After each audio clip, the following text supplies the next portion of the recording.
Bonjour tout le monde, c'est Sophie. Et Raphaël, Bienvenue dans ce nouvel épisode du podcast Le Pop Talk. bien joué. Je suis super fière d'avoir réussi à le dire sans avoir du mal sur les mots. Surtout que, Ouais. pour donner un peu de contexte, c'est vendredi soir, on est en train de prendre l'apéro toutes les Oui. deux. Donc on tourne au ginto. C'est Sophie qui a servi les ginto et ils sont genre sacrément vénères. Ils sont un petit peu dosés, j'ai Ouais. eu la main lourde, mais Oui. bon, c'est pas grave, ça va bien se passer. Donc c'était challenge ce soir à cause du petit ginto. C'est ça, on va essayer. Mais bon, pour le moment, je trouve qu'on s'en sort bien, on Bah parle oui. bien. On n'a pas la voix pâteuse. Ouais, ça va, tout va bien. On peut avancer. Oui. Cet épisode va être dédié à un classique du genre, Ouais. Top Gun. Alors, pourquoi est-ce qu'on fait un épisode sur Top Gun maintenant, en 2020? Il y a une suite qui sort normalement en 2020 et qui avec le Covid va sortir en 2021, mais ça n'est pas pour ça. Non, alors c'est le début de la conversation. En fait, Ok. pour tout vous dire, mon mec m'a obligé à regarder Top Gun dimanche dernier. Mais effectivement, le point de départ de tout ça, c'est bien Top Gun 2. Oui. Parce qu'au cours d'une conversation avec lui, il me dit « Ah, mais il y a Top Gun 2 qui devait sortir bientôt. » Et Tout à fait, il a raison. Oui, il avait raison. Bon, On s'appelle Maverick quelque chose, je pense. c'est Top Gun Maverick. Maverick, tout Enfin, court. ouais, voilà, je crois que c'est que ça. Ah, Oui. on regardera, mais je pense que c'est ça. Et bon, moi, j'étais quand même que moyennement intéressée par la conversation parce que, et là, je vais faire une révélation, je n'avais jamais vu Top Gun. Ce qui apparemment était grave. Bah, disons que c'est inhabituel. Mais du point de vue Fabien, ça m'étonne pas. Je sais pas si j'ai le droit de dire Fabien. Si, t'as le droit de J'ai le dire droit de dire Fabien. Fabien. Cool. Oui. Du point de vue de Fabien, ça m'étonne pas que ce soit grave. Ouais, bah, c'était. Parce que même moi qui ai vu aucun classique des années 80 et 90, j'ai vu Top Gun. Oui. Bon, moi, j'avais jamais vu Top Gun parce que j'étais pleine d'a priori. J'avais considéré. Alors, je l'aurais vu ado, j'aurais sans doute trouvé ça cool, et je l'aurais regardé si j'avais eu C'est un l'occasion. bon divertissement. C'est un bon divertissement. Mais j'en avais plein d'a priori. Je me suis dit, bon, maintenant que j'ai 33 ans et que je suis féministe, vraisemblablement, Top Gun, ça va pas passer. Donc, Ouais. je me suis dit, bon, la romance sur fond de guerre, qui vraisemblablement va être sexiste. Parce que le film des années 80, sur le papier, c'était pas super Après, bon. je dois dire que moi, j'ai été vachement élevée dans une conception du cinéma intello. Genre, il faut voir des films de Cannes et avoir des films qui sont des performances d'acteurs Ouais. ou voilà. Et qu'en fait, je me suis tournée vers la pop culture. Enfin, la pop culture, c'est un peu une rébellion dans mon milieu familial, tu vois, sur le côté. J'ai le droit de regarder le truc qui Oui, je regarde de la merde et je vous emmerde. Parce que c'est un peu. Enfin, moi, du milieu dont je viens, mais je pense que toi, dans ta famille, c'est un peu pareil. C'est un peu, on juge les gens qui aiment Top Gun quand même.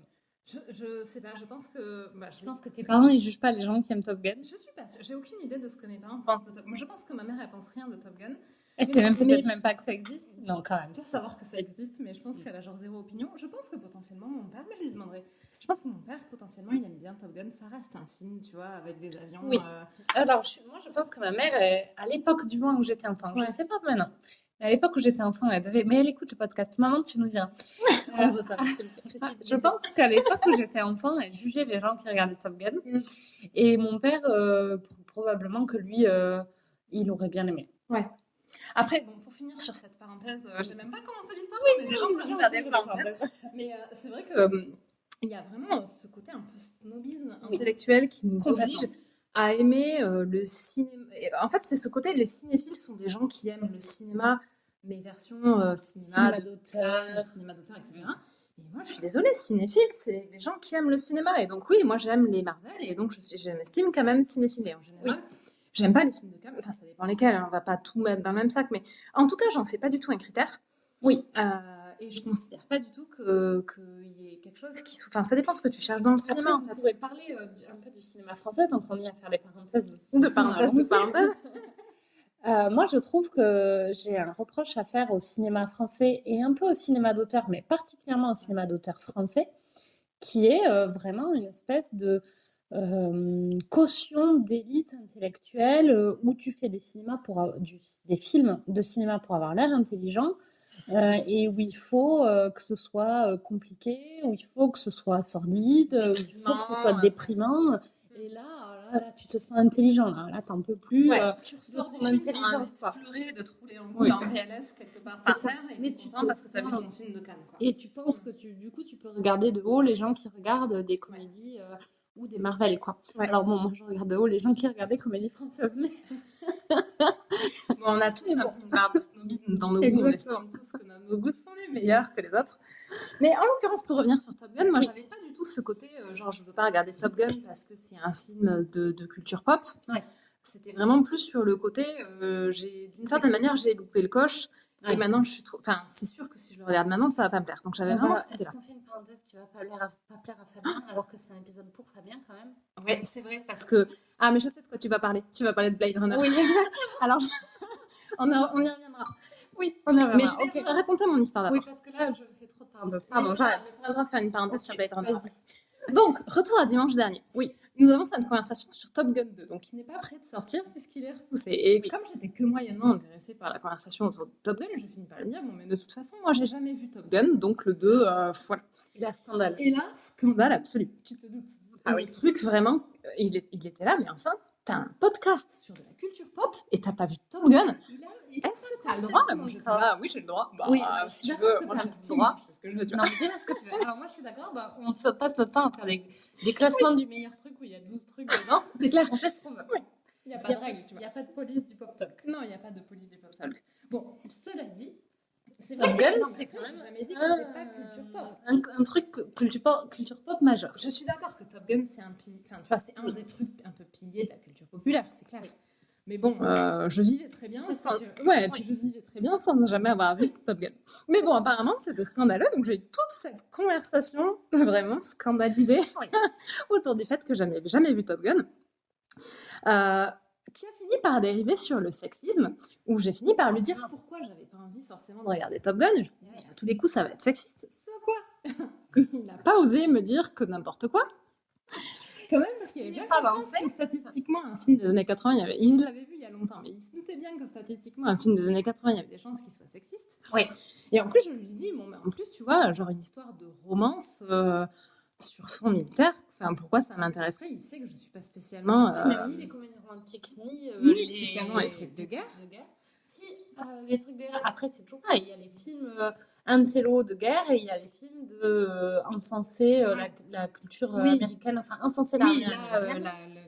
Et là, on n'est pas dans le film de guerre intello, genre petit pays, quoi. Non, c'est ça. Là, c'est vraiment juste vive l'armée américaine. C'est vrai. Qui était quand même le critère pour lequel tu voulais pas avoir Captain America. Oui, en plus, c'est ça. Bon, mais alors là, il m'a fait une réponse qui était quand même super drôle. Il m'a dit, mais Top Gun, mais c'est pas du tout un film de romance.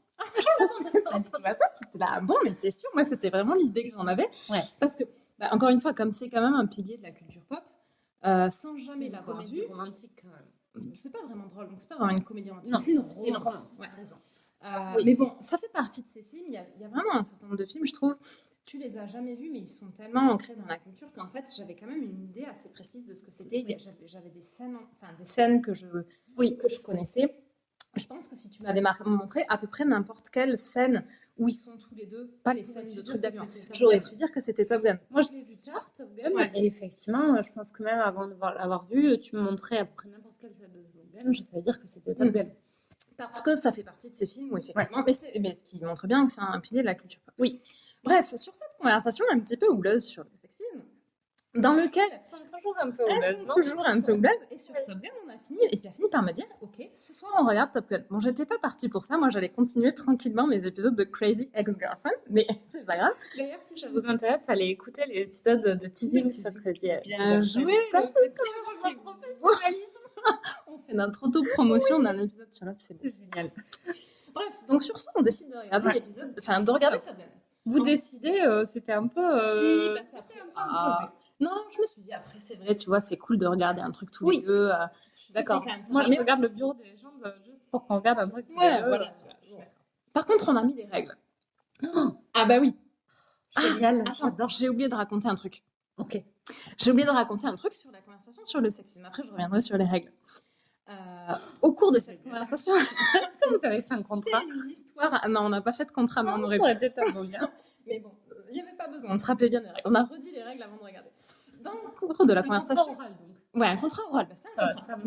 Mes collègues qui écoutent se diront, oui, engagement oral, c'est pareil. Ça va la même. Voilà, tout à fait.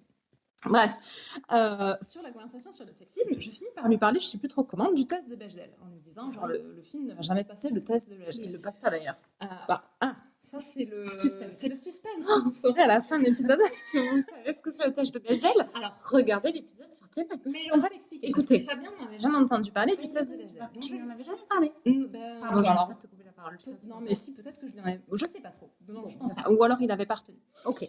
Pour rappel, du coup, Oui. c'est un truc dont on parle quand même dans quasi tous les épisodes, en fait. Ouais. Il y a 3 critères. Est-ce qu'il y a 2 personnages féminins dans le film? Non, mais Est-ce qu'ils sont... Premier critère, est-ce qu'ils sont nommés? Deuxième critère. je crois que c'est. Tu crois que c'est le même critère? Oui, Il me semble qu'il y a 3 critères. Bon, bref. Il y a 3 critères. Et c'est quoi le troisième? Et le dernier, c'est qu'il faut que ces 2 personnages féminins qui ont chacune un nom et une conversation entre elles, qui ne soit pas à propos d'un mec. Alors en fait, pour toi, tu crois que les 3 critères, c'est 2 personnages féminins nommés qui se parlent. D'accord. Pas d'un mec. 3 critères, pas d'un mec. Mais bon, enfin, vous avez compris l'idée. Ouais. On Après, les découpe on comme peut les on veut, mais... on veut, mais il y en a 3. Ok, non, mais... Donc j'explique ça à Fabien pour lui expliquer un peu le test de Bechdel. Alors, et il faudra que tu me fasses penser dans la parenthèse Blade Runner. Blade Runner, on en avait parlé du. Oui, Bechdel après, pour il Blade Runner. se rappelait peut-être pas du nom. Tu vois. Ok, on en reparlera. Et là, mais je pense qu'on lui avait potentiellement jamais pris le temps d'expliquer ce que c'était les 3 critères, parce que quand j'ai dit le troisième sur le côté, il faut que, enfin, le 2, 3, il faut qu'elles aient une conversation qui soit pas à propos d'un mec, mais surtout sur le critère, il faut qu'elles aient une conversation. Il était vraiment là, mais genre, pourquoi quelle est la pertinence de ce critère sur le côté, qu'est-ce que ça veut dire? Mais après, Ça veut dire que le monde des femmes ne tourne pas autour des mecs. oui, mais surtout, genre, en quoi c'est pertinent, pourquoi c'est important que les 2 personnages féminins se parlent? Elles peuvent parler à n'importe qui. J'étais là, bah oui, mais si elles parlent à qu'à des mecs. Oui, parce que si elles parlent à n'importe qui, mais pas à une autre femme, bah du coup, elles parlent à un mec. Donc ça montre bien la prédominance du nombre de personnages masculins. Et Donc ça c'est montre ça, là. surtout que la vie des femmes, elle est censée tourner autour des mecs et qu'elles n'ont d'intérêt que si elles Oui. sont en interaction avec un mec. Sur le dernier critère, qui est... Mais parce que lui, c'était même sur le côté, pourquoi le fait qu'elles aient une conversation entre elles, que ce soit à propos d'un mec ou pas. Ça marche aussi. Si elles ont une conversation avec un mec, Oui, bien qu'elles n'ont pas droit à exister en dehors d'un mec. Mais ça, on est bien d'accord. Mais là, lui, c'était vraiment sur le côté, genre, en quoi c'est pertinent qu'elles se... Enfin, qu'est-ce que ça montre qu'elles se parlent? Mais ça montre qu'elles ne parlent pas qu'à des mecs. Bah oui, c'est ça. Ça montre qu'elles ne parlent pas qu'à des mecs. Ça montre qu'elles ont suffisamment de place dans l'histoire pour parler à autre chose qu'un personnage qui est masculin. Parce qu'en fait, il n'y a que des personnages masculins. Et après, je suis tout à fait d'accord avec toi. Le fait qu'elles se parlent entre elles, ça suffit pas. Si c'est pour se parler entre elles, pour se pâmer d'amour pour le mec, genre, merci. En général, c'est pour se pâmer d'amour quand même. Bah oui. Ou pour, tu vois, ou genre le détester dans un plot twist de genre ensuite je vais me rendre compte que je suis super amoureuse de lui. Parce que c'est quand même vachement souvent ça. D'ailleurs, je fais une parenthèse parce que je n'arrête pas. Vas-y. Je vais faire les parenthèses comme ça. Pompette. Oui, pompette, c'est ça. Et c'est plus très là, on est au premier ginto, bon, on peut vraiment dire qu'on est à plus que pompette. Non, je suis pompette. Donc, je fais une parenthèse parce que dans le dernier épisode, il faut vraiment que vous alliez écouter ce que on fait de la pub, c'est pas subtil et ça sera de moins en moins subtil à mesure que le ginto va descendre. C'est ça. On avait parlé dans cet épisode donc de 10 façons de se faire larguer. Oui. Et je pense qu'il passe pas du tout le test. Elle n'a pas des collègues, elle. Ah oui, mais elle ne parle que de mecs avec ses collègues. C'est vrai. Ouais. Mais en fait, c'est un super bon test. Donc, sur le coup, quand j'ai expliqué à Fabien, il a vraiment pas vu l'intérêt, mais je pense parce qu'il n'avait pas vu derrière tout ce que ça voulait dire. Et là, je pense, il nous dira quand il écoutera l'épisode. Il est obligé d'écouter. Alors, ça fait partie effectivement, pour revenir. Donc, maintenant que j'ai fini, exactement. Donc, on a expliqué le test de Bechdel. Et ce que j'ai pas dit, c'est il était là, évidemment que ça le passe. Ce film, il n'y a qu'un seul personnage féminin dans le film. Alors, plot twist, on verra. Enfin, plot twist, on verra après. Suspense. Donc on se dit, ok, on va regarder Top Gun ensemble, qui se trouve être dispo sur... je sais pas sur quoi on a fini par le regarder. Je sais pas si c'est... Je crois que c'est OCS. Peut-être OCS ou Amazon, je me rappelle plus. En tout cas, il est dispo sur une plateforme. Ça doit être Amazon. Tu veux que je vérifie pendant que tu racontes tu peux. Donc on se dit, ok, on va regarder Top Gun, mais on met des règles, parce que quand même, sinon ça va dégénérer. Donc première règle, une règle pour moi, j'avais pas le droit de trop râler pendant le film. Ça, c'est une règle importante. C'est une règle importante. C'est genre, en gros, on me regarde, mais tu passes pas ton temps à râler parce Alors, que pardon, je je sais tout. suis en train d'essayer de me connecter à ton compte Netflix pour savoir, tu t'es qui toi, Mister Zoom, Madame Mime, Ablette ou M&M's? Moi, je suis Madame Mime. Madame Mime, C'est la sorcière dans dans Merlin Merlin l'Enchanteur. qui me fait mourir de rire. Ok. Et c'est à la fois ça et un diminutif de Madame Mignonne. En fait, c'est les deux. Oui. C'est les deux facettes, tu vois. C'est la facette sorcière C'est de génial. Merlin l'Enchanteur et Madame Mignonne. Du coup, je suis hyper déçue. Moi, sur mon Netflix, il y a genre Raph, Nico et Manon, quoi. Ah, mais c'est C'est super. super. Vous faites jamais de battle de noms de Netflix? Ah non, je savais pas que ça existait. Mais moi. nous, on passe notre vie. Alors là, un peu moins parce que maintenant, Mais quand on a commencé, parce qu'on partage un compte avec ma belle famille, et genre peut-être sur les 6 premiers mois, bon, la première année, ça a duré super longtemps, de partage du compte Netflix, on a fait une bataille de noms et d'avatars. C'est-à-dire que le grand jeu, c'est à chaque fois que tu te connectes, c'est génial. tu changes le nom et l'avatar des autres pour leur mettre des trucs tout pourris, sans paraître la base, tu vois. Donc tu leur mets les pires trucs. Bon, Manon, Game On. Ah, Parce que Nico va jamais jouer. Mais je pensais que tout le monde faisait ça, mais les gars, mais si vous faites du jamais partage pensé. de compte Netflix, alors ça c'est le premier niveau, juste tu leur changes les avatars pour leur Et mettre c'est des quoi trucs. l'autre niveau? Et l'autre niveau, mais c'est un peu plus hardcore, c'est de changer la langue de l'interface, tu sais, comme on faisait avec les portables à l'époque de temps en temps. Bon, mais et tu peux aussi, il y a encore une autre possibilité, tu peux les mettre en profil kids. Tu sais, le profil enfant avec genre pas tous les trucs qui sont dispo. Ouais. Et donc, moi, une fois, Fabien m'avait mis en profil enfant et j'étais en train de regarder je sais plus quoi qui n'était pas dans le profil enfant. Et j'ai eu une espèce de montée de stress en mode oh, mais ils l'ont enlevé, tu sais, parce que Netflix, de temps en temps, tu sais, t'as des programmes qui disparaissent et j'étais là. Mais le truc n'est plus dans un catalogue Netflix alors que j'étais en plein milieu d'une saison, j'étais scandalisée. Et puis je commence à regarder ce qu'ils avaient d'autre et j'étais là, mais c'est quand même bizarre, il n'y a que des. Et bref, j'ai fini par me rendre compte, mais au bout d'un temps relativement long, que j'étais un profil enfant et que, bon, évidemment, c'était genre le next level de la blague des avatars, quoi. Oh là là, bon, on a tous les blagues qui sont révélées, mais Manon, c'est parti parce que, bon, comme on dit, Nico va peut-être pas jouer, mais il faut qu'on joue. Oui, mais les autres, franchement, faites-le, c'est tellement drôle, quoi. Puis en plus, il y a vraiment 1000 des avatars sur. Enfin, pas 1000, mais il y a vraiment de quoi faire dans les avatars Netflix pour mettre des. Oui, mais nous, on n'a même pas d'avatar. Tu sais, vous êtes vraiment des petits joueurs, quoi. Ouais, Et nous, ça nous a vraiment occupés pendant super longtemps. Parce qu'à chaque fois que quelqu'un se connecte, il change tout le monde à part lui. Enfin, il se remet dans ce qu'il veut, tu sais. Bon, et là, ce que tu as lu, là, c'est un peu l'espèce de consensus, en fait. Oui, vous êtes au bout d'un moment, tu sais, une fois que tu as mis tous les avatars rigolos, tous les noms possibles et imaginables, il y a un moment où finalement, tu sais, la blague, elle devient un peu old, quoi. Ok.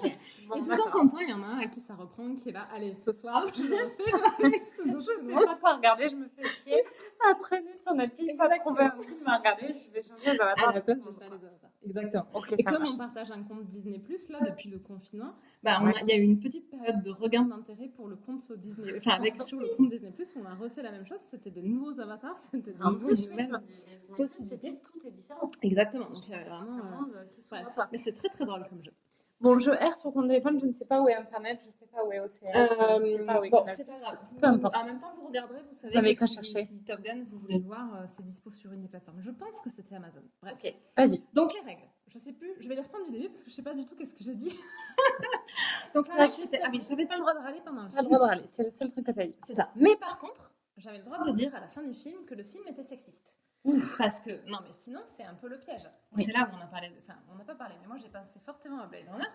C'est un peu un truc genre Blade Runner all over again, où tu regardes un truc et ensuite tu dis mais ce film est sexiste et tu finis par t'engueuler quoi. Ouais. On en reparlera de Blade Runner, il y a toute une histoire autour de Blade Runner. Ouais c'est ça. Mais bon, là j'étais un peu le piège, tu sais, on t'oblige à regarder un film que tu veux pas voir parce que tu penses qu'il va être sexiste et derrière t'as pas le droit de dire qu'il est sexiste et tu t'engueules parce qu'il est sexiste, c'est affreux. Ouais. Blade Runner, on n'avait pas vu le truc venir donc on ne pouvait pas prendre les précautions. Là c'est oui, c'est. Ouais.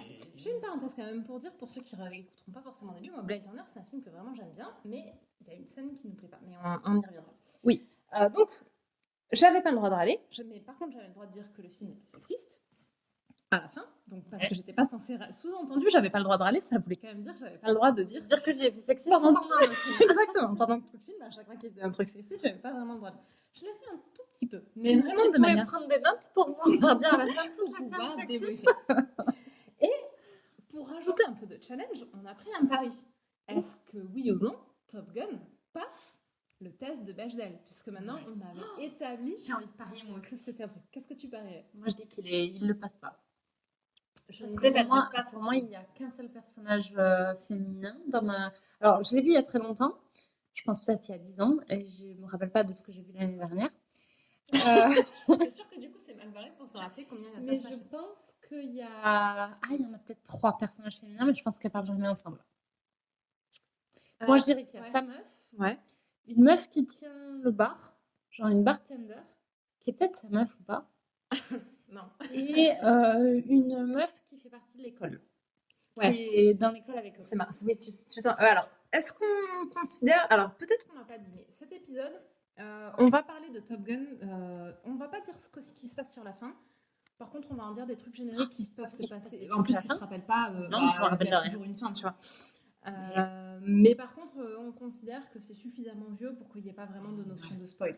On est d'accord? Oui, il y a un peu un côté, le truc est sorti, j'étais même pas née. Est-ce qu'on peut vraiment considérer qu'il y a des spoils? Alors, tu étais née, puisque figure-toi qu'il est né en 86, l'année de ma naissance. Ok, bon, j'avais un an. Bébé. Ouais. Ouais, donc voilà, donc les règles. Ouais. On a regardé en disant attention, attention, ce soir on regarde un truc ensemble. Et on a mis. Du coup. On n'a pas signé un contrat, on a pris un engagement moral, chacun de notre côté, de faire nos petits trucs. Ok. Et alors, j'avais un Fabien a parié qu'il n'était pas sexiste et que toi, tu as parié qu'il était sexiste. Alors, c'était pas le pari, c'était pas sur sexiste, parce que Fabien n'était pas méga convaincu. C'était le test de Bechdel. Exactement. Donc, évidemment, j'ai parié qu'il ne passait pas le test de Bechdel. Je suis team Sophie. Moi. Fabien a parié qu'il le passait. Ouais. J'avais un dernier engagement qui était impérativement de faire un épisode de podcast sur Top Gun. Engagement que je suis en train de remplir. Et Fabien a un autre engagement. C'est de l'écouter. Exactement. Salut Fabien. D'écouter le podcast, cet épisode-là. Oui. C'est pour ça que je sais qu'il va l'écouter. D'ailleurs, on fait une parenthèse, on a quand même 2 conjoints qui n'ont jamais, aucun des deux, je ne vais même pas les qualifier. Je vais dire qui sont, mais je ne vais même pas dire ce qu'ils sont. Qui n'ont ni l'un ni l'autre jusqu'à ce jour écouté aucun des épisodes du. Ah, Fabien a écouté un début. Fabien a écouté le début de l'intro avec moi, donc il m'a dit ok, fais-moi écouter le Pop Talk, et donc je me suis dit, tu vois, bon, je vais lui faire. C'était vraiment au tout début, on en avait peut-être 1 ou 2, donc je lui ai fait écouter l'intro.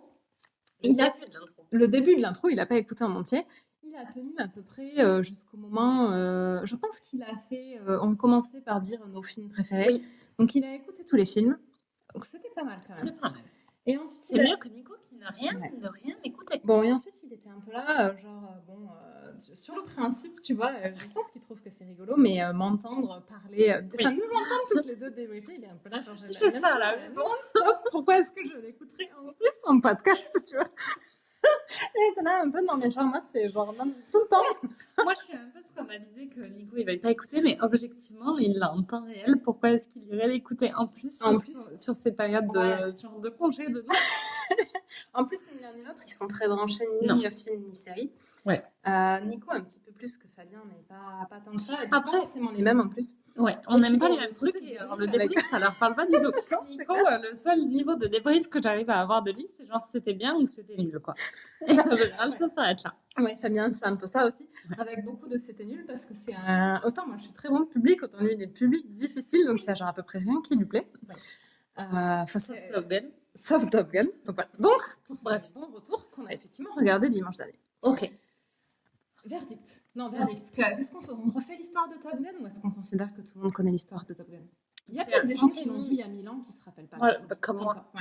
Alors vas-y, fais-nous une petite histoire de Top Gun. Top Gun, en très résumé, c'est un pilote de l'Air Force américaine qui n'est pas vraiment considéré comme un très bon pilote, parce qu'il est, en fait, c'est un très bon pilote, mais beaucoup trop de tête brûlée.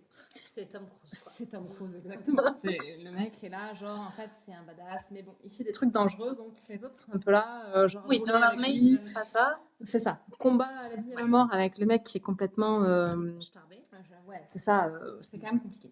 Mais plus ou moins parce que y a le pilote qui est meilleur que lui se désiste, il finit quand même par être envoyé à l'école des meilleurs pilotes, qui est appelée par les pilotes Top Gun, pour s'entraîner, pour être encore meilleur. L'élite de pilotes, exactement. Donc il arrive sur la base avec son coéquipier, puisque les pilotes ils volent À deux. avec le pilote et le navigateur. Donc ils arrivent tous les deux. Il y a évidemment, parce que bon, c'est des mecs, il faut faire du concours à la fin de la formation. Le meilleur binôme qui gagne la coupe Top Gun. Et donc tout de suite, tu sais, tu as la rivalité. Exactement. Donc qui va être le meilleur? Oui. Et au milieu de tout ça, il y a donc le love interest de Tom Cruise, qui est donc pas du tout la barmaid, mais qui est une instructeur de l'école. Elle est instructeur de Top Gun. Moi, je pensais que c'était une meuf random rencontrée dans un bar. Alors, en fait, il la rencontre dans un bar. Il la drague de manière scandaleuse. Scandaleuse version années 80. Donc, je pense qu'à l'époque, c'était considéré comme genre trop cool. C'est ça. Moi, j'avais pendant toute la scène où il la drague dans le bar, j'étais un peu là. Tu sais, moi, j'étais pas censée râler. Donc, je pense qu'il sentait bien, Fabien, que je n'étais pas méga emballée. Il va quand même jusqu'à la suivre dans les toilettes des femmes. Et là, j'ai pas pu m'empêcher de dire ah non, mais genre ça c'est interdit même dans les années 80, c'était pas possible. Oui. Ceci dit, elle se laisse pas du tout faire. Enfin, elle est vraiment. Qu'est-ce que c'est comme drague relou? Mais bon, effectivement, le mec qui te suit aux toilettes, c'est genre pas de la drague relou, c'est limite de l'agression sexuelle. Après, son personnage, il est plutôt cool parce qu'elle se l'a jamais démonté. En même temps, c'est du coup l'instructeur de Top Gun qui doit en voir à peu près 1000 par an. Et quand elle le voit la suivre aux toilettes, elle est un peu là, genre bon, et tu veux quoi, que je me couche par terre et on fait ça là, ou ça te va? Enfin, tu vois, elle a vraiment une réaction. J'étais là, ouais, quand même, tu vois. Et bon, il se laisse pas non plus démonter, donc il continue. Mais sur le coup, tu vois, il y a vraiment, t'as l'impression qu'elle est pas intéressée. Bon, évidemment, c'est Tom Cruise après, donc. Et à ce moment-là, quand il la drague dans le bar, en fait, il sait pas du tout que c'est son instructrice, enfin que c'est une instructrice. Est-ce que c'est moins pire? Non, peut-être pas. C'est pas moins pire parce que t'es pas censé être respectueux qu'avec les gens qui sont pouvoir sur toi. Exactement, t'es censé être respectueux tout. Alors après, il est jamais vraiment irrespectueux dans le sens où il la touche jamais vraiment. Enfin, tu vois. Oui, après c'est toujours le petit jeu de genre, mais je t'ai pas attrapé, tu vois, ou je t'ai pas non, mais pour violé. Les années 80, c'est déjà pas mal, tu vois. À aucun moment, on va finir par devoir parler de Blade Runner. Bref, donc à part cette scène-là où Fabien a quand même rien dit sur le côté, bon, effectivement, genre t'es pas censé suivre les meufs dans les toilettes des femmes. Et donc, le Love Interest, elle est bien instructeur. Ok. Et il n'y a pas vraiment. Alors, il y a peut-être ou pas une barmaid. Alors ça, je ne saurais pas te dire, mais elle compte même pas dans le truc de Bechdel parce que si elle existe, elle n'a pas de nom, mais je suis même pas sûre que ce soit une femme, tu vois. Ouais, d'accord. Donc, on a passé tout. C'était très drôle, en fait, ce petit pari du test de Bechdel parce que.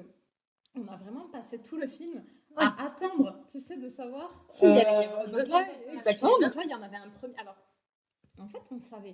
Parce qu'au générique, figure-toi qu'il y a aussi Meg Ryan. Ah ouais? Oui, il y a Meg Ryan. Que j'ai loupé parce que j'ai cru que le générique était fini. Et donc, quand j'ai le générique le plus long de la Terre. Oui, le générique le plus long de la Terre avec tous les noms. Et puis, je vois le nom de l'actrice là, qui c'est Kelly McGillis. Ouais. Et puis ensuite que des noms d'hommes. Et donc je finis par dire à Fabien, tu sais, plus ou moins à la fin du générique, mais tu vois, genre pour ton test de Bechdel, ça va quand même être compliqué là, parce qu'au générique, il y a genre qu'une seule femme. Et apparemment, pile au moment où je dis ça, en fait, il y a Meg Ryan. Le nom de Meg Ryan qui apparaît à l'écran. Je me dis, ben voilà, tu critiques, mais t'as pas regardé. Enfin bon, du coup, quand même 12 hommes et 2 femmes, Bechdel, il n'est pas exigeant. Hein. Non, c'est ça. Faut dire quand même, là, on se pose la question de est-ce que ça passe ou pas le test de Bechdel, mais quand même sur un niveau d'exigence qui est au ras des pâquerettes. Le test de Bechdel, c'est le ras des pâquerettes. C'est vraiment le minimum syndical, quoi. Oui. C'est genre... oui, on vous a mis des meufs, quoi. Ouais. Donc, mais il y avait Meg Ryan. Okay. Mais qu'est-ce qu'elle joue, Meg Ryan? Et en fait, donc, Meg Ryan... Enfin, je vais y aller. Oh, ça y est, le ginto. Meg Ryan, elle, c'est la femme de son coéquipier. Et donc... J'en ai aucun souvenir. Espèce de révélation. Parce que... Bon, après, le résumé, en gros, c'est ça. Hein. Ensuite, tout le film se passe plus ou moins quand il est à l'école. Ça alterne entre les scènes d'entraînement et les scènes de romance avec l'instructrice qui s'appelle Charlie. Ouais. Parce qu'ils ont tous un peu des noms. On disait, le Top Gun 2, son nom, c'est Maverick. En fait, Maverick, c'est le nom de code du personnage de Tom Cruise, qui ont tous leur petit surnom. Il est écrit sur son casque, d'ailleurs. Exactement. Donc, il y a vachement de scènes de romance entre Charlie et... Alors, même avant qu'ils soient ensemble, enfin, de scènes de romance dans le sens de scènes de construction de leur relation, ils se tournent autour, blabla. Donc, au bout d'un moment, je finis par dire à Fabien, bon, mais quand même, on est d'accord que c'est un film de romance. C'était pas une critique. Donc, j'avais le droit de compter. Il était là, bon, effectivement, il y a vachement plus de romance. Et il se rappelait, lui, surtout des scènes en avion qui sont effectivement assez impressionnantes. Oui, on dit ça Euh, parce que comme je n'avais aucun souvenir, j'ai essayé de regarder vite fait sur YouTube 2-3 scènes et les scènes de bataille aérienne en genre, comment ça Ouais. s'appelle, en avion de chasse, Oui.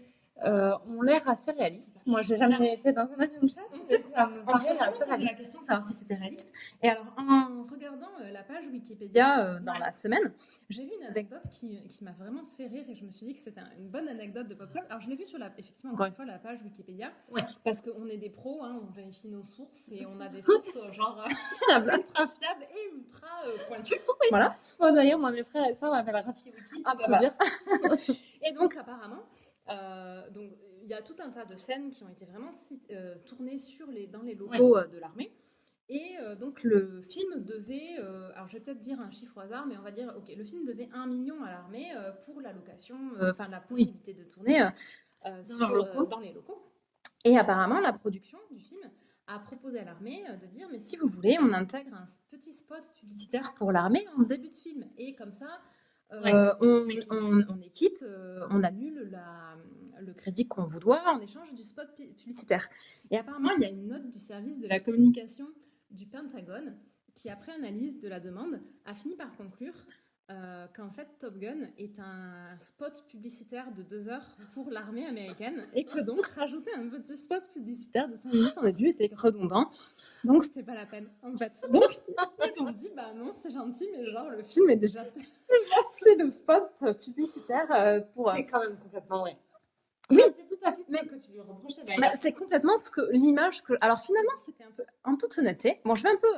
Je vais direct aux conclusions, du coup. J'en suis ressortie quand même en me disant qu'effectivement, franchement, j'ai passé un bon moment. C'est du divertissement, c'est du bon problème. divertissement. Ouais. C'était cool. Alors, comme je te disais avant qu'on enregistre, je sais pas, moi, j'ai vraiment du mal à suivre sur les scènes de combat aérien. Je pense que j'étais pas dedans, surtout la première, où en fait, la toute première, l'intro du film, enfin, vraiment le tout début... avant qu'il arrive à Top Gun, Tom Cruise est dans le Pacifique et en fait ils sont dans une bataille engagée en l'air avec des Russes. Et alors la première fois que tu m'en as parlé, moi j'étais là, oh là là, encore des Américains qui se battent avec des Russes. Get over it. Mais en même temps, on s'est rappelé que le film avait été tourné en 86. Donc avant la chute du mur, donc l'argument Get Over It. Bah oui, c'est un film qui effectivement a été tourné. C'était encore c'était la fin de la guerre froide. Que les Russes sont méchants. Ouais, voilà. En 86. Bref, mais du coup, j'ai désespéré Fabien parce qu'à la fin de la bataille, bon, qui est quand même ultra longue, mais à laquelle j'ai pas prêté une attention de fou. Ça doit être un quart d'heure, ouais. Ouais, c'était long. Enfin, moi j'ai trouvé que c'était long. Je me dis ah mais bon, attends, du coup là j'ai rien suivi. Ils font une scène d'entraînement dans l'air là. Et il était là, mais genre mais pas du tout. Ils viennent d'affronter les Russes.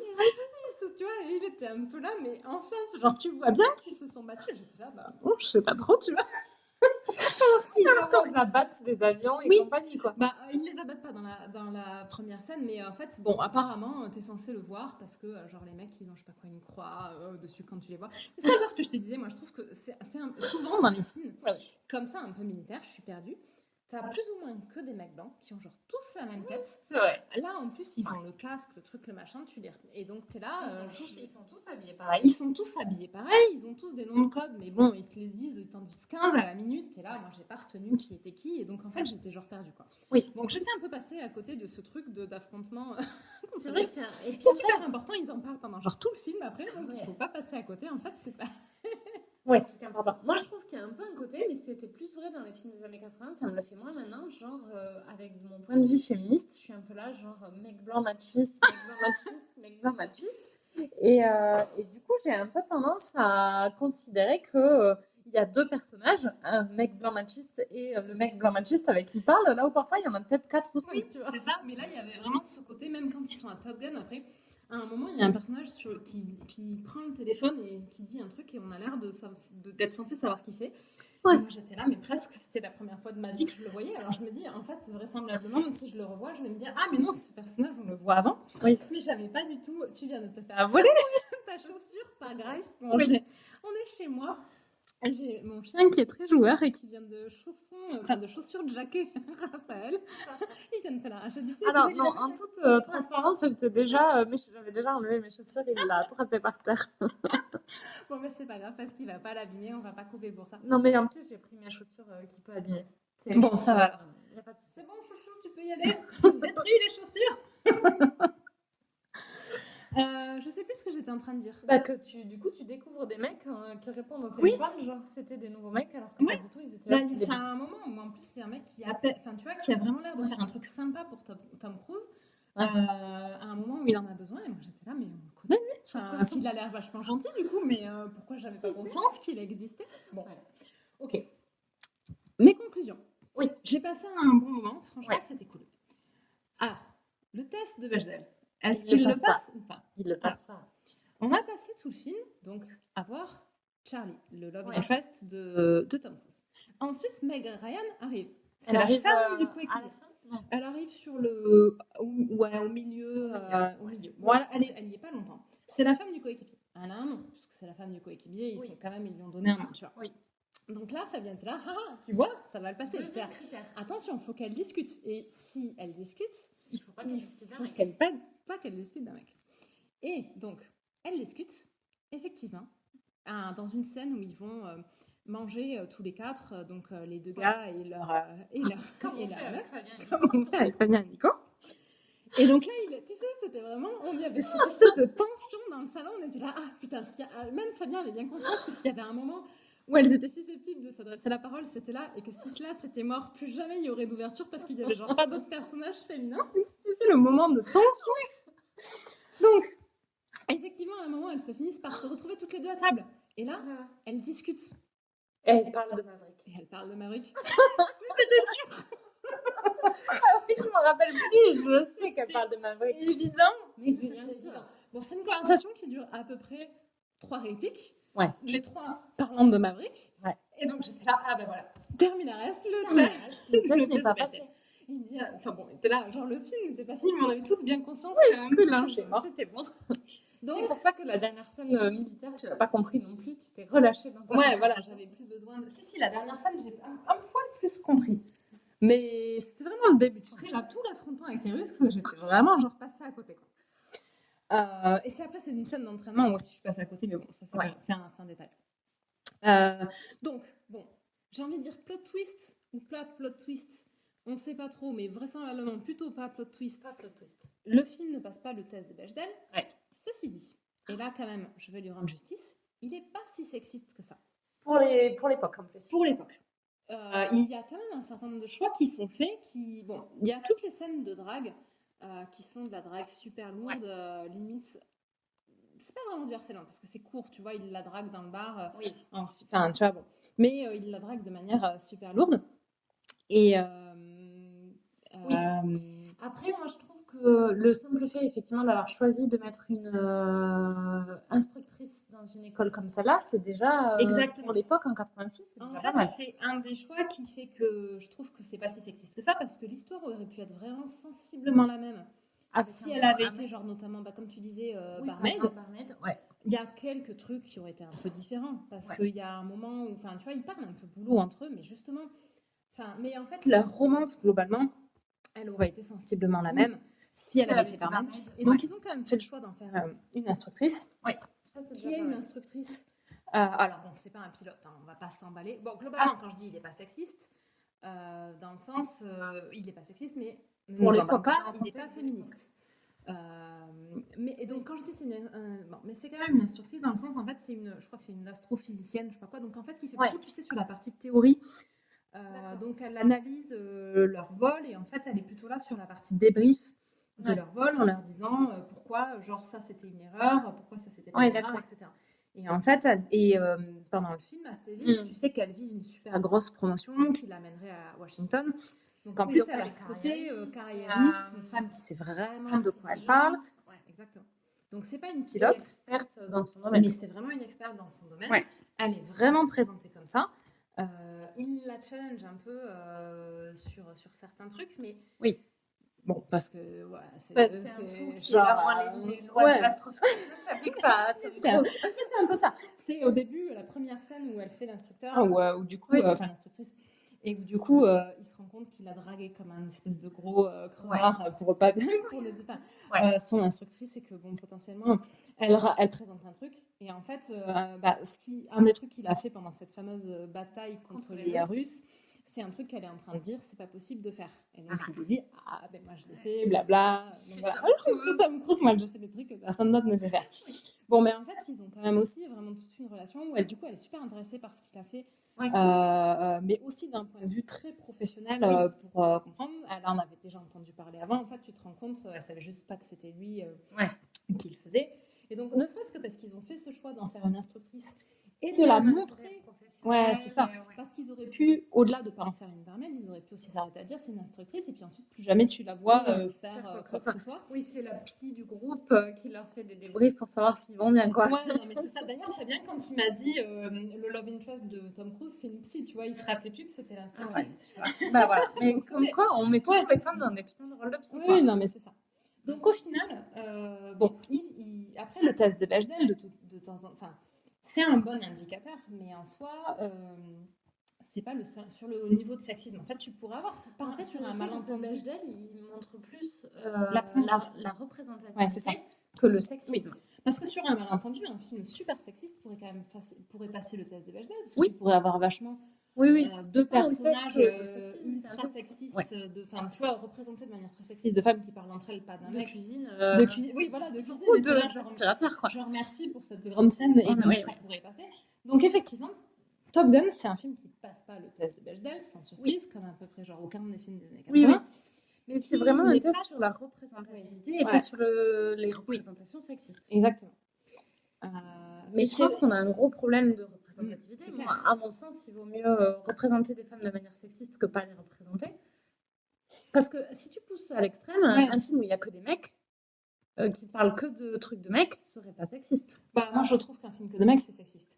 Bah, d'ailleurs, dans l'exemple, pour revenir sur le. Mais t'as raison, je comprends ce que tu veux dire. Mais après, tu vois, dans le côté. Quand j'ai expliqué à Fabien ce que c'était le test de Bechdel, il me dit mais je comprends pas trop les critères, ça me paraît pas pertinent, il y a plein de contextes où ça paraît très logique qu'il n'y ait pas de femmes, tu vois. Il me dit, et je pensais qu'il allait me dire, tu vois, les films qui se passent genre sur un front militaire, par exemple. Ce qui n'est pas tout à fait vrai non plus, parce que des infirmières, il y en a toujours eu, mais il y a toujours eu des femmes partout, en fait. Si tu montes, mais oui. Et là, mais en fait, il a même pas choisi cet exemple-là. Il me dit, typiquement au Far West, tu vois, tu fais un vachement. C'est ce que j'aurais jamais eu. Il me dit, tu fais un western, il n'y a pas de femmes. J'étais là, mais au Far West, bien sûr que si. C'est évidemment qu'il y a des femmes. Alors effectivement, dans les westerns, il n'y en a pas, ou alors en général, c'est les prostituées. Mais en fait, les femmes, les mecs, sinon ça se serait arrêté au bout d'une génération. Exactement. Donc jusqu'à preuve du contraire, les mecs entre eux, ils n'arrivent pas à avoir d'enfants. Surtout avant la PMA, quoi. Bah, et encore même avec la PMA, le mec, il a quand même besoin d'une nana pour faire la grossesse, quoi. C'est clair. Et en fait, le côté, genre, c'est logique qu'il n'y ait pas de femmes, en fait, c'est vrai. Alors, admettons que tu fais un film sur le milieu carcéral dans une prison d'hommes, en huis clos, où jamais tu montres rien et ils n'ont pas de visite. Oui. Ok, là, il n'y a que des hommes. Oui. Tu fais un film d'astronaute, oui, mais d'astronaute pas récent, alors. Non, tu montres que la mission. Oui, mais et pas récent, parce que c'est pas le cas, tu vois. L'astronaute dans les années 60, tu montres que la mission et rien de ce qui se passe sur Terre. Ou, encore une fois, un film où tu montres vraiment un film de guerre, où tu montres vraiment que la partie front, sans jamais montrer le côté bataille. Mais bon, c'est bon, comme on est en train c'est quand même spécifique, quoi. Ou un film sur un pensionnat de garçons. Sur un quoi, pardon? Un pensionnat de garçons. Ouais, voilà. C'est parce que dans le pensionnat, tu vois aucune des mères. Ouais, voilà. Mais en fait, il y a des femmes partout. Mais parce que même dans les pensionnats, tu crois que qui faisait le ménage, tu vois. Enfin, à mon avis, même dans les pensionnats de garçons, ça marche pas, tu vois. Bon, après, tu pourrais vraiment montrer que. Pas les femmes de ménage, mais bon. Ouais, non, mais tu vois, bon, après, ok, on peut trouver des exemples ultra spécifiques, mais effectivement, c'est quand même. Le test de Bechdel, il est ultra important sur la représentativité. Oui, c'est quand même. Ça ne devrait pas être compliqué pour un film de passer le test de Bechdel. Les femmes, c'est 51% de la population mondiale. Comment ça se fait qu'il n'y en ait pas plus dans les films? On n'arrive pas à en avoir deux qui ont un nom dans un putain de film. Et qui discutent d'autre chose que de leur love interest. Parce que après, alors, je suis désolée, spoiler alerte, on ne parle pas que de mecs quand on parle entre nous. Alors du coup, pour les mecs, peut-être vous allez tomber de votre chaise. Mais c'est un vrai truc. Bah oui, c'est clair. Ah oui, on parle même de. Nous, on parle genre essentiellement de films et de séries, bon, pas que, mais on parle beaucoup de boulot, on parle de nos animaux de compagnie, de nos projets de vacances, on parle de tout, en fait, comme vous, en réalité, je pense que. Enfin, voilà. Mais oui, spoiler alert, on parle pas de mecs comme ça. Mais bref, donc, Ok. donc, Donc, il le passe pas sans surprise. donc il ne passe pas sans surprise, mais par contre, j'ai été agréablement surprise sur le côté. Est-ce que tu as dit à Fabien qu'il n'était pas sexiste? Oui, j'ai été fair-play, tu vois, on a des règles, Oui. Et effectivement, mais en plus, j'ai été d'autant plus fair-play qu'au début, quand je lui ai dit il va être sexiste, il était un peu là, bon oui, il va être sexiste. Parce qu'il avait bien conscience que quand même un film des années 80, il y avait des chances qu'il le soit. Ouais. Et en fait, il était d'accord. Bon, en fait, je pense qu'il voit moins facilement le sexisme que moi, ce qui est normal. Mais effectivement, à la fin, je dis pas qu'il l'est pas du tout. Mais par contre, franchement, il est sur un niveau. Il y a peut-être un poil plus que ce que tu verrais dans un film récent, parce que dans un film récent, je pense pas que tu verrais une scène de drague tout à fait telle qu'il l'a fait. Oui. Et encore, franchement, tu vois une version adaptée. Mais bon. Au final, il est quand même pas mal. Bon, le personnage de Meg Ryan est complètement improbable. Sa femme, tu te dis genre, ça fait vraiment le type de personnage qui a été écrit par quelqu'un qui a genre jamais parlé à une femme de sa vie, tu sais. Mais en même temps, le personnage de Charlie, il est pas trop comme ça, donc tu te dis bon, elle est genre ultra extravagante, mais de manière, moi, j'ai jamais rencontré quelqu'un qui est comme ça, tu vois.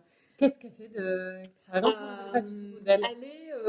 En fait, je dirais sa seule caractéristique de personnage, c'est d'être amoureuse genre folle amoureuse du coéquipier. Enfin, c'est sa femme, donc c'est pas illogique, hein. Oui. Mais genre, c'est le seul truc qu'on sait d'elle. Et donc, de temps en temps, elle lui crie des trucs, genre, notamment à la fin de la conversation qu'elles ont avec Charlie, qui tourne autour de genre, où elle lui dit, je pense que Maverick est fou de toi. Enfin, c'est un peu le résumé de la conversation quand même, et quand elle le dit à Charlie. Et ensuite, elle se tourne vers son mari et elle lui dit un truc du genre, prends-moi maintenant, ou on divorce, un truc comme ça. C'est pas tout à fait ça qu'elle lui dit. En plus, on l'a regardé en VO, tu vois. Mais genre, s'ils sont dans un bar, plein de monde, donc pas à côté, ça fait quand même très fantasme de mec sur ce qu'une femme aimante serait amenée à faire. Mais bon, admettons, tu vois. Après, fantasme de mec, ça dépend des mecs, à mon avis. Oui, je pense que si tu fais ça à Nico, il va pas être ravi. Clairement, je te confirme. Je lui dis, prends-moi tout de suite, on divorce dans un bar. Il va être un peu là, ok, en fait, on va divorcer avant, parce que là, c'est pas possible, quoi. Là, il y a quand même du monde chez lui, il faut se calmer, il faut calmer le ginto, quoi. C'est clair. Bon, voilà, donc j'étais quand même globalement agréablement surprise. Par contre, je suis désolée de t'apprendre que je vais pas du tout avoir le droit d'aller voir Top Gun 2 avec toi. On peut pas y aller tous les 4? Je sais pas, écoute, il faudra dealer ça. Alors, du coup, je pense que c'est la transition parfaite pour parler de Blade Runner. Parce qu'il y a une histoire un peu exceptionnelle autour de Blade Runner. On a fait un truc qu'on a fait que pour Blade Runner et qui s'est quand même soldé par un échec, c'est triste. On est allé voir Le Mans. Oui, j'étais allé voir Le Mans. Ouais. Mais on a décidé de regarder le premier Blade Runner parce qu'on avait pour projet d'aller voir tous ensemble Blade Runner 2 quand il est sorti en 2018 ou 2019, je me rappelle plus. Celui avec Ryan Gosling. C'est ça. On avait donc décidé d'aller le voir tous ensemble et comme moi j'avais pas vu le premier Blade Runner et toi non plus. Moi je l'avais vu mais il y a longtemps, je m'en rappelais pas bien, j'étais contente de le revoir. Ok. Et donc et je pense que Nico, je sais pas s'il l'avait vu ou pas, j'imagine que quand même oui. Et Fabien, ça faisait partie de ses films d'adolescence adorés. C'est un film culte. Un film culte de son adolescence. Donc on avait décidé de regarder le film tous les 4, ce qui n'est arrivé, je pense, que cette fois-là. Oui. Chez vous, on est regarder chez vous. Mais chez vous, de faire une séance cinéma à la maison, c'était vraiment le Blade Runner pour pouvoir aller voir ensuite celui le 2 cinéma quand il sortirait. Et donc on l'a regardé chez nous tous les 4. Et alors, moi j'en ai un souvenir que globalement je n'ai pas trop adhéré parce que je trouve que le film était hyper daté, esthétiquement notamment. Ouais, moi j'aime beaucoup. Je trouve que c'est vraiment c'est un peu un pilier des films du genre, notamment sur la réflexion autour de l'intelligence artificielle, de manière un peu résumée. Moi, j'ai trouvé hyper daté là-dessus, tu vois. Ouais, mais souvent, oui. Moi, j'ai cru que tu allais dire long. Du coup, je n'ai pas d'accord. Très long aussi. Oui. Ouais. Après, c'est souvent les films de SF, ils ont souvent ce côté un peu comme ils se veulent un peu intellectuels. Du coup, ils sont un peu lents. Mais moi, je pense que Nico était genre plus ou moins allé se coucher ou endormi devant le film. Je pense qu'il allait se coucher. En mode, moi, le truc ne s'arrête jamais. Après, c'est beaucoup un film d'ambiance et c'est vrai que c'est aussi pour ça. Et moi, c'est vraiment un truc sur lequel j'adhère. Le côté film d'ambiance, il peut se passer rien si j'adhère à l'ambiance. ça va m'aller. Et donc là, vraiment, Blade Runner, c'est un film sur lequel j'aime l'ambiance et je pense que Fabien, c'est pour ça qu'il aime aussi. Ouais. Euh, Alors moi, l'ambiance, pour le coup, comme j'accorde vachement d'importance à l'esthétique Oui. visuelle, on en a parlé plusieurs fois, Mm. comme l'esthétique visuelle est un peu datée, j'ai eu du mal à rentrer Ouais. dans l'ambiance parce que j'ai Ouais. vachement été Je suis en train de... rebutée par le visuel. Je suis en train de regarder Blade Runner, c'est un film de 82 quand même. Ouais, c'est quand même Et c'est vachement aussi un peu un film culte parce qu'aujourd'hui, tu regardes Blade Runner, effectivement, les thématiques qui sont abordées, elles sont peut-être un peu datées, mais enfin, je pense que Pour par contre, l'époque, 82, ouais. c'était vraiment des Révolutionnaire. c'était comme, révolutionnaire. ouais, je Et suis ouais, d'accord. donc, il a vraiment un côté, les films, il faut aussi un peu les remettre dans leur contexte Ouais. historique. Tout à C'est fait. comme Star Wars à l'époque, Alors, c'est aussi un pilier de la culture pop parce que Star Wars à l'époque, c'était c'était de la tout folie. fou, quoi. Ouais. Alors après, nous, moi j'ai un peu raté le coche de Star Wars. Enfin bon, j'étais pas née quand ils sont sortis, mais je Ouais, pense que même c'est un dans ton truc que enfance. tu regardes ado ou enfant. Mm. Et que moi, pour le coup, les vieux, je les ai vus vraiment tard, dans la vingtaine. Et on a décidé, quand on a pris la plateforme Disney Plus avec Nico, de se refaire les Star Wars. Ah, ça, Le oui. calvaire, quoi. On l'a vraiment mal vécu tous les deux, quoi. Moi, j'adore. Les vieux, j'adore. Les vieux, on a trouvé ça Je trouve que affreux. ceux qui sont vraiment un calvaire à regarder, c'est ceux Oui, des années c'est le 2000. pire. Ceux des années 2000 sont vraiment pires que Ils sont- ceux des ouais. années 70.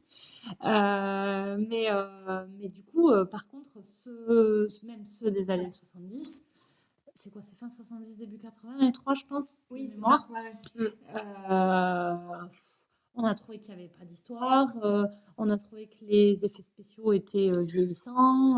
Oui, oui, c'est Voilà. sûr que les effets Mais spéciaux, bon, ils sont d'époque, tu vois. Par contre, je Enfin, suis d'accord que c'est difficile de juger un film comme ça avec notre regard de maintenant. Et d'ailleurs, ça me fait penser sur une petite précision sur Top Gun. J'ai fait le repas des voisins parce qu'on fait un repas d'îlotissement avec nos voisins tous les ans et on s'est mis à parler ciné un peu tous ensemble. Parce que c'est quand même un sujet facile quand tu as des gens avec qui tu n'as pas forcément de point commun de discuter. Et c'était un peu. Ils ont une dizaine d'années de plus que nous, donc ils ont plutôt 45, 50 ans. Et à un moment donné, c'était quel est le premier film que tu as vu au cinéma? Nous, je pense qu'on est une génération où c'est plus un vrai truc parce que. Après, moi, je me rappelle du premier film. Moi, j'en ai aucun souvenir. Je sais pas te dire ce que j'ai. Moi, je sais dire que c'était Le Roi Lion. Ah, trop cool! Bah, moi, je me rappelle pas, mais je pense mes parents ils nous ont amenés au cinéma petit. Donc, moi, j'ai aucun souvenir. Je pense que j'avais peut-être 3 ou 4 ans. Je dis ça, peut-être que j'en avais fait avant. Mais le premier dont j'ai un vrai souvenir, c'est Le Roi Lion. Ouais, moi, je ne saurais pas dire, tu vois.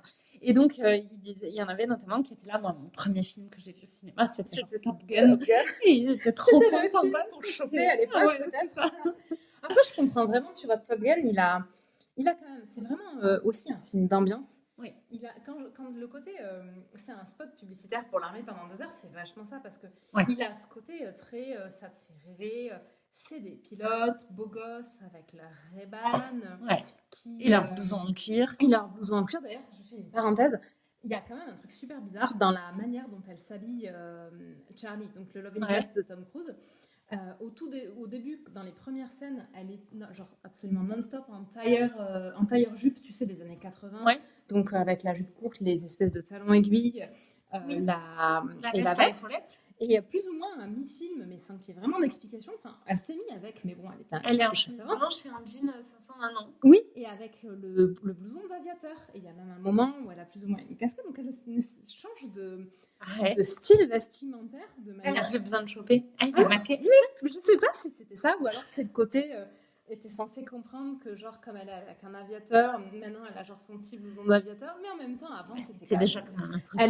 Mais oui.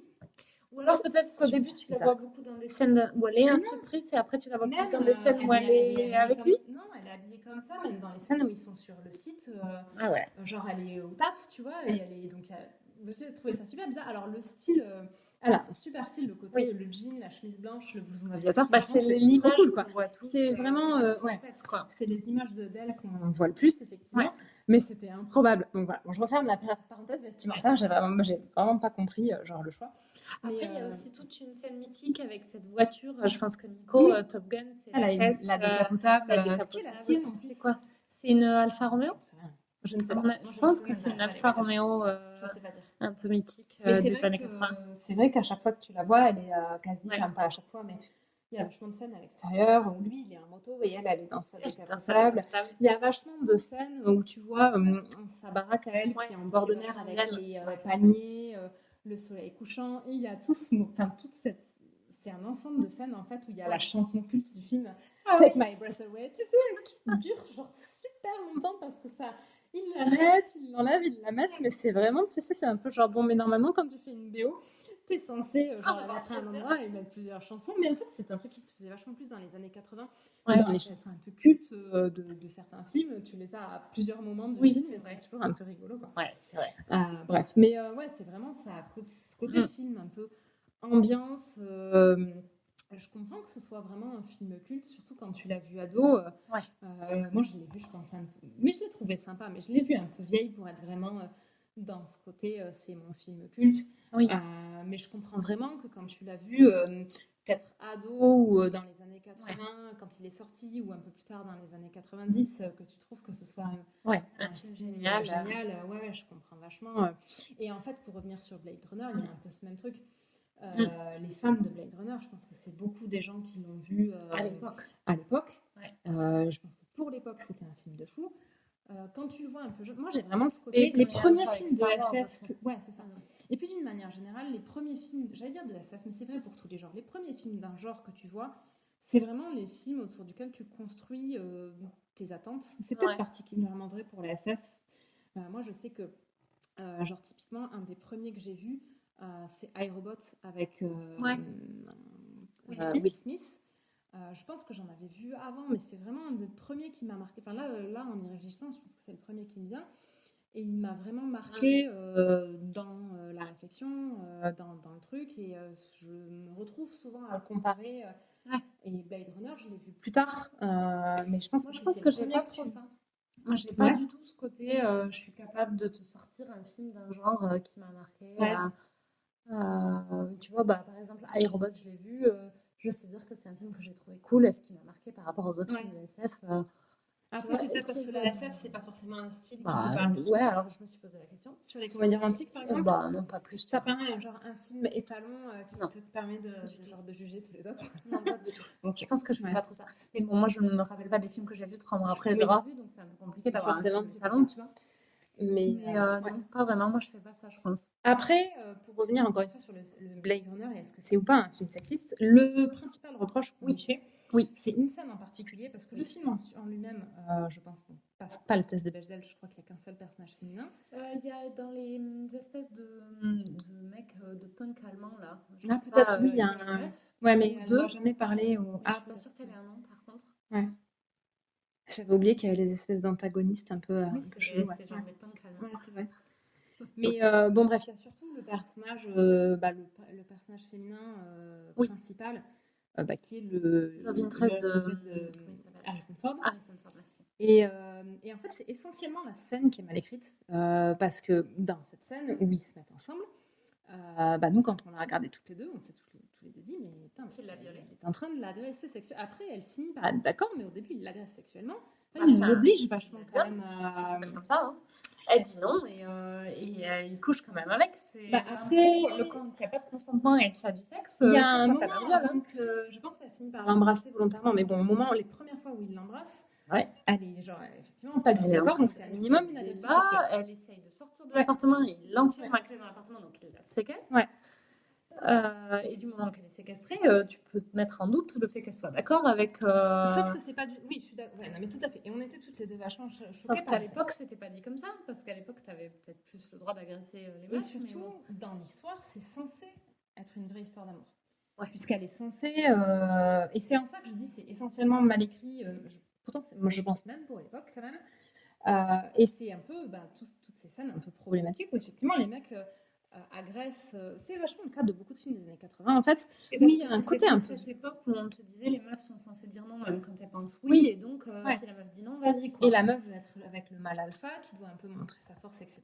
avant d'accepter de se reproduire avec. Un truc en mode un peu bestial. Et il y a vraiment ce côté. Et bon, c'est vraiment dommage dans ce film parce qu'à côté de ça, je pense qu'à aucun moment le film c'est l'histoire d'un violeur, quoi. C'est l'histoire de. C'est bien le problème. C'est bien le problème. En fait, les mecs ont le droit de violer les nanas, c'est pas pour autant que ce sont des violeurs. Et surtout, ce qu'on reproche à ces histoires-là, en fait. Et de faire de cette espèce de confusion de le côté, en fait, finalement, tu gommes le viol, ça n'existe pas, parce que regarde, en fait, ça, c'est censé être une histoire d'amour sur le Oui, papier. c'est Parce ça. que même après, elle est contente, en fait, Oui, d'être avec lui. oui, Et c'est ça où c'est vachement problématique aussi, au-delà d'être le côté, le viol, enfin, de montrer une scène de viol sans jamais dire que ça en est une, c'est que, oui, au-delà de faire ça, c'est surtout que c'était pas censé en être une, en fait. C'est oui, c'est ça. représenté. Nous, quand on la regarde avec nos regards d'adultes de maintenant, on se dit, putain, qu'est-ce que c'est que cette scène de viol? Sauf qu'en fait, quand tu continues l'histoire, tu te dis, mais à aucun moment c'était censé C'est en être censé une. être En une fait, scène de viol. c'est quand même Et super, enfin, c'est super choquant de voir ces scènes qui sont censées être de séduction, qui sont en fait pas du tout de la séduction. Bah oui, de la oui. séduction quoi. Bah, ce qui est un peu ce qu'on te dit toujours aujourd'hui, qui est du genre, ah mais enfin, il voulait pas te violer, il voulait juste te séduire, Ouais. et c'est toi qui es trop. Enfin, Oui. c'est quoi ton problème? Ouais, complètement. En tant que nana, qui trouve qui a pas eu son mot à dire. Et où le consentement n'a pas été respecté. Typiquement, le truc de dire, bah, en fait, il n'y a pas de viol parce que du moment que le mec est d'accord, ça suffit, en fait. Ouais, c'est ça. Et aussi, que, bah, regarde, dans les films, quand on te montre un truc qui ressemble vachement à ce que tu viens de faire, bah, regarde, la meuf, après, en fait, Elle est elle est là, contente, elle est c'est quoi contente. ton problème? C'est Ouais. quoi ton problème? T'es là, mais en fait, ça devrait pas être montré comme ça. Oui, Et, et la meuf, jamais une meuf qui s'est fait séquestrer dans un appart est contente. bah ouais, c'est ça. En fait, là, c'est genre juste l'histoire est super mal écrite. Ça Oui. pas du tout être écrit comme ça, mais c'est pas du tout la réalité, Oui. effectivement. Et bref, Donc donc ça a fini en temps, c'était un peu tendu avec les gars quand on leur a dit ouais. qu'il y avait des scènes de viol dans Blade Après, Runner.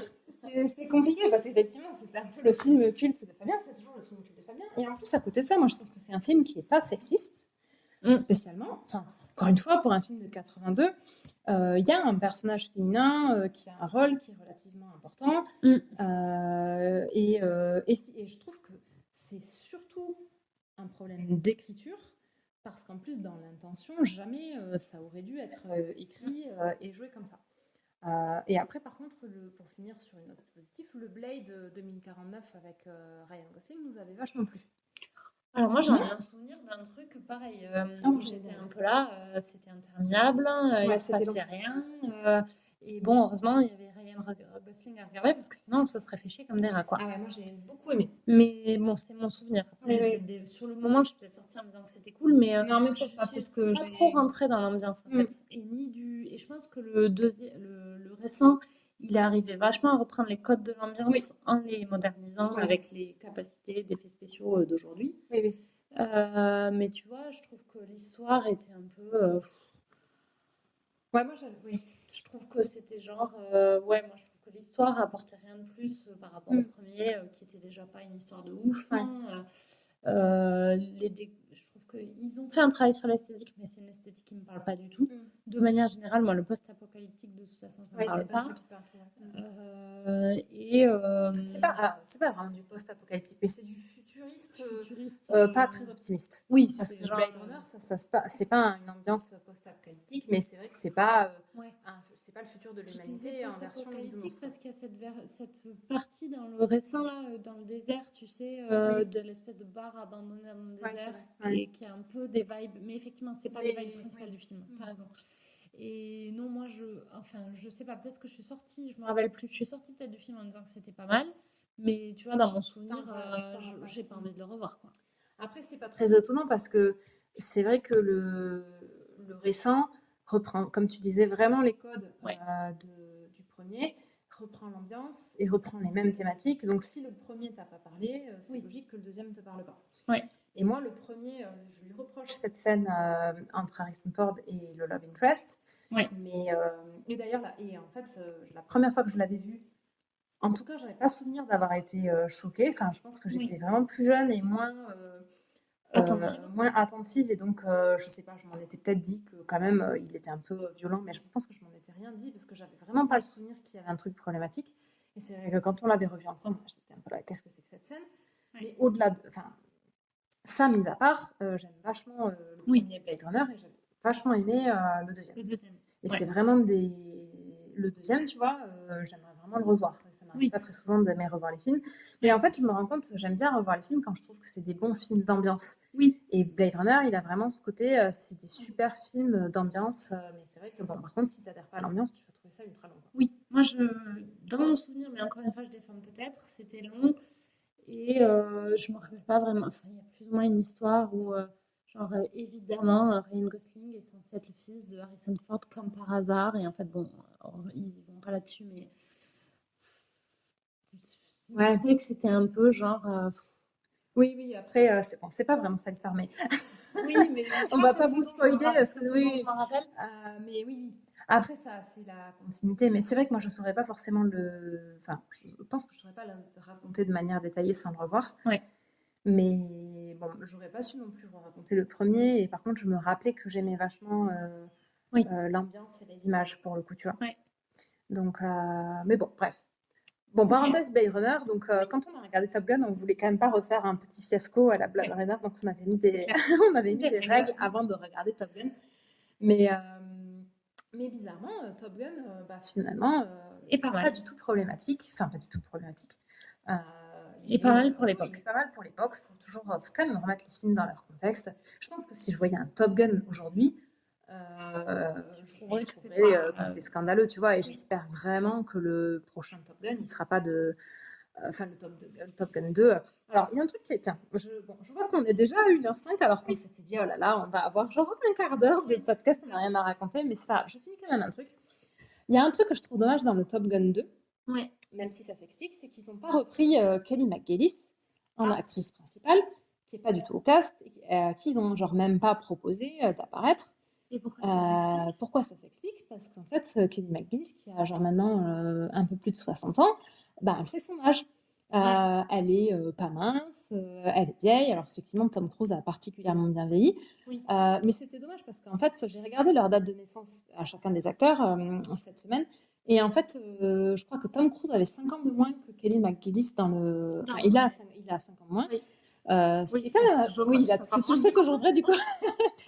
Mais ce qui est quand même super rare, c'est très très rare de voir un couple avec une différence d'âge dans ce sens-là. D'habitude, les actrices ont 20 ans de moins. C'est ça. Et donc, dans le 2, ils n'ont évidemment pas demandé à Kelly McGillis de revenir puisqu'elle n'a plus du tout le physique hollywoodien. Alors, c'est pas que ça. C'est aussi qu'apparemment, elle est plus actrice, enfin, elle joue plus depuis des années. Bon, je sais pas qu'est-ce qui a fait. Est-ce que c'est une décision ou est-ce que c'est parce qu'elle n'a pas le physique, tu vois? Mais du coup, le love interest de Tom Cruise dans Top Gun 2, apparemment, c'est Jennifer Connelly qui, pour le coup, a 10 ans de moins que lui. Alors, 10 ans, de nos jours, c'est pas si oui, mal, hein. je me suis dit, je sais pas s'il faut que je sois contente, tu vois, de me dire 10 ans, c'est pas tant que ça. Surtout qu'il a quoi, 50 ans, 60 ans? Il a quasi 60. Ça veut dire que c'est quand même une meuf qui a 50 ans. Ouais, oui, il aurait pu. Parce que normalement, elles ont 25 ans, quoi qu'il arrive. Oui. Et donc, là, potentiellement, elle aurait eu 30 ans ou 25 ans de moins que lui, quoi. Ouais, c'est ça. Ouais, 25 ou 30 ans de moins que lui. Effectivement, c'est pas si pire.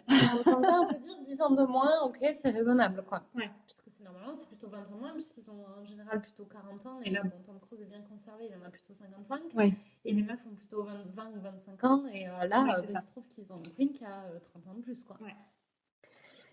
Bon, moi je suis d'accord pour dire que bon, après si l'actrice du départ elle est plus actrice. Mais ils n'y ont même pas proposé, tu vois, ils auraient pu. Tu fais une suite, t'envisages même pas. Après, alors je viens de penser à un truc, je sais pas, mais est-ce que c'est pas mieux qu'elle y soit pas plutôt que genre elle y soit et que genre comme c'est une vieille peau pas belle, il la largue dans le film et pour se trouver la meuf de 50 ans de Jennifer Connelly. Alors c'est sûr que si c'était pour faire ça comme histoire, on voulait pas la voir. Après, est-ce qu'on avait aussi envie de subir le shitstorm de tous les gens qui allaient commenter abondamment son physique et parler de rien d'autre que le film? Je suis pas sûre. Ouais. Mais bon, en même temps, elle a 65 ans, tu vois, donc elle a le physique de son âge, en fait. Il y a rien de choquant. Et ce que je voulais surtout dire, c'est que je trouve que c'est dommage aujourd'hui à Hollywood, dans la représentation d'un film, tu ne peux pas voir des gens vieillir normalement. Comme surtout des personnes normales, surtout des femmes, parce qu'effectivement, c'est quand même vachement moins pour les hommes. On voit quand même toujours De Niro, Al Pacino et compagnie, là, il n'y a pas de problème, on peut les voir. C'est clair. Et c'est des vieillards. Mais par contre, pour les femmes, c'est pas du tout. Ça n'a jamais été une option, et je trouve que c'est vraiment dommage de ne pas avoir cette option. Oui, après, ces options, il n'y en a vraiment pas beaucoup. Quoi. On voit un peu Meryl Streep. Mais Meryl Streep, elle n'a pas. Elle n'a pas 60 ans. Elle doit elle n'a pas 65. Mais bon. Elle est plus vieille que Tom Cruise, Meryl Streep. Elle est peut-être plus vieille que Tom Cruise. Mais tu vois, on est capable d'en citer qu'une, effectivement. Oui, moi, je ne sais pas dire quelqu'un d'autre, tu vois. Et c'était tellement... Et Meryl Streep, c'est Meryl Streep, tu vois. Si c'est ta seule possibilité de vieillir, c'est d'être quelqu'un qui a une film... Alors, en fait, elle a 71 ans. Tu vois, quand même. Mais on la voit quand même significativement moins qu'avant. On va voir moins qu'avant, ouais. Et Oui. puis tu vois, enfin, et si elle avait joué quand elle avait 20 ans dans un rôle dans un Top Gun, Oui, bon, elle aurait peut-être refusé de jouer dans un Top Gun 2 si elle avait joué. Mais en tout cas, elle évidemment, sera jamais le love interest de Tom Cruise, quoi. ouais, ça me Ça paraît, paraît improbable. à mon avis, enfin, je sais pas, tu vois, j'ai du mal à aller voir est-ce qu'ils auraient assumé, tu vois, je sais pas. Bon, en tout cas, toujours est-il qu'ils ont pris une meuf qui a du coup 10 ans de moins. Alors, est-ce 10 ans qu'on... de moins, franchement, sur des critères hollywoodiens, c'est Ouais. un peu. On vient de dire que pour l'époque, le Oui. premier n'était pas si pire. Pour 2020, une meuf qui a 10 ans de moins que Tom Cruise, c'est pas si pire non plus. Hein. On s'estime heureuse, alors on finit sur cette note positive. On s'estimerait heureuse quand on l'aura vu. Ouais, il faut voir. En tout cas, effectivement, on l'attend quand même au tournant parce que moi, j'estime qu'un film qui n'était pas si sexiste que ça en 82, en 2020, en 86, pardon, je confonds avec Blade Runner, il doit pas l'être du tout en 2021. C'est clair. Donc, bon, grosses attentes. Attention, les gars de Top Gun Maverick, on vous regarde. Et on vous jugera. Et vous avez sacrément intérêt à nous faire passer le test de Bechdel cette fois-ci. Sinon, on vous met une sale note au classement des mardis ciné. C'est ça. Et là, attention. Et là, c'est quand même moche. Bon, bah sur ces menaces, je pense qu'on a fait le tour, non? On a fait plus que le tour. On a fait 2 fois le tour. Et des détours. C'est ça. Donc, on peut conclure? On conclut. Allez, à plus. À plus.